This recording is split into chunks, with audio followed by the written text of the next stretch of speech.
આપ જોઈ રહ્યા છો રફતાર ન્યૂઝ બુલેટિન. રફતાર ન્યૂઝ બુલેટિનમાં આપનું હાર્દિક સ્વાગત છે. જોઈએ આજના સમાચાર.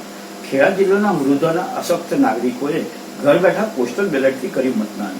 જિલ્લાના 85 વર્ષથી વધુ ઉંમરના સિનિયર સિટીઝનો ઘર બેઠા મતદાન કરી ચૂંટણીની પર્વમાં જોડાયા. ખેડા જિલ્લાના વૃદ્ધ અને અશક્ત નાગરિકોએ ઘર બેઠા પોસ્ટલ બેલેટથી મતદાન કર્યું. માતર, મેમદાદ અને ઠાસરા વિધાનસભાના મત વિસ્તારોના 85 વર્ષથી વધુ ઉંમરના કુલ 109 અને 40% કરતાં વધુ દિવ્યાંગ ધરાવતા કુલ 57 મતદારોએ હોમ વોટિંગ કર્યું.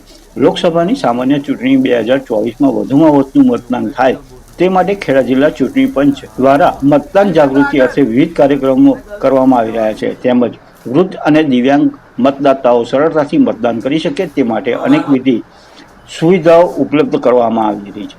જે અંતર્ગત ભારતીય ચૂંટણી પંચ દ્વારા 85 વર્ષથી વધુ ઉંમરના વૃદ્ધજનો અને 40%થી વધુ દિવ્યાંગતા ધરાવતા મતદારો ઘર બેઠા પોસ્ટલ બેલેટથી મતદાન કરી શકે તેવી પહેલ કરવામાં આવી છે.